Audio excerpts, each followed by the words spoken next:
আসসালামু আলাইকুম রহমতুল্লাহ। আমেলাইদি ভিসা, যে ভিসাগুলোকে আমরা কথিত ফ্রি ভিসা বলে থাকি, আর বাংলাদেশ থেকে প্রতিদিন হাজার হাজার মানুষ আমেলাইদি ভিসা সৌদি আরবে আসতেছে।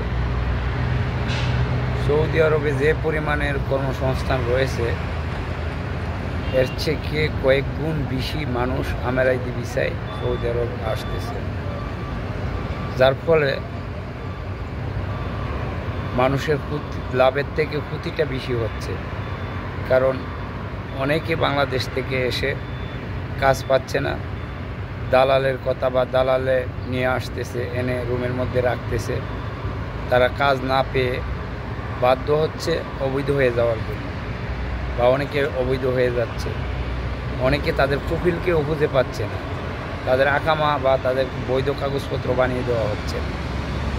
আর যে দালালগুলো নিয়ে আসতেছে, তাদের বিরুদ্ধে কোনো কিছু বললে উল্টো তাদের উপরে বিভিন্ন ধরনের নির্যাতন, নিপীড়ন, এমনকি শারীরিকভাবে নির্যাতন পর্যন্ত করা হয় সৌদিতে। এজন্য আমেলাইদি ভিসা কেউ বর্তমানে সৌদি আরবে আসবেন না। এবং আমি ব্যক্তিগতভাবে মনে করি যে বর্তমানে আমেলাইদি ভিসা সৌদি সরকার বন্ধ করে দিলে সবথেকে ভালো হয়। কারণ হয়তো হাতে গোনা 10 জনের লাভ হচ্ছে, আর 90 জনেরই ক্ষতি হচ্ছে আমেলাইদি ভিসা সৌদি আরবে এসে।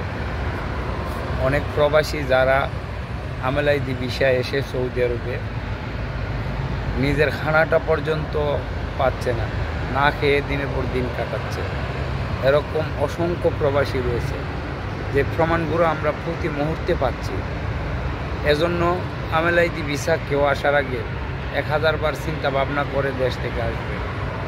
কারণ সৌদি আরবে যে পরিমাণের কর্মসংস্থান রয়েছে, সেই পরিমাণের কর্মী থেকে অনেক গুণ বেশি কর্মী রয়েছে সৌদিতে। আর এমন সময় যদি আমেলাইদি ভিসা কেউ সৌদি আরবে আসেন, এসে হয়তো হাতে গোনা 100-র মধ্যে 10 জন কাজ পাবেন, আর 90 জনকে রুমে বসে থাকতে হবে।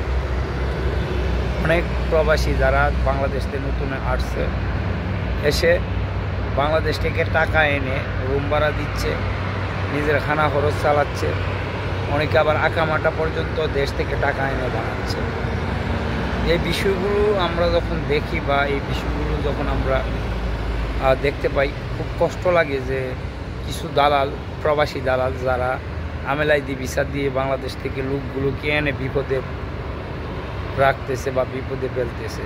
আবার তাদের বিরুদ্ধে কিছু বলতে গেলে যারা বিদেশে আসছে সৌদি আরবে দেশ থেকে, তাদের উপরে বিভিন্ন শারীরিক নির্যাতন করে থাকে। আর এই নির্যাতনগুলো পরেও তারা ক্লান্ত হয়নি।